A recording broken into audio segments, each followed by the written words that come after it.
रोज़े की हालत में बालों को कटवाया जा सकता है, इसमें कोई ख़राबी नहीं है।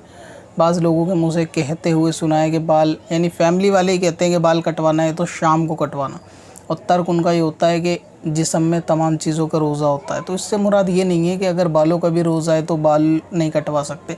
इससे मुराद ये है कि जब बंदा रोज़े में होता है तो उसका पूरा जिस्म रोज़े में होता है, तो वो गुनाहों के काम में मुब्तला ना हो, मतलब हाथों से गलत काम ना करे, क्योंकि हाथों को भी समझ लें एक तरह से रोज़ा है। जिस तरह ख़ुद को रोके हुए ज़बान से अपनी दूसरों को महफूज रखे और निगाह से दूसरों को महफूज रखे, डराने धमकाने से महफूज रखे। तो ये सब सेंस में ये बात होती है कि भाई आपके हर जिस्म का रोज़ा है, तो मतलब सब चीज़ों को आप नेक काम में लगाओ।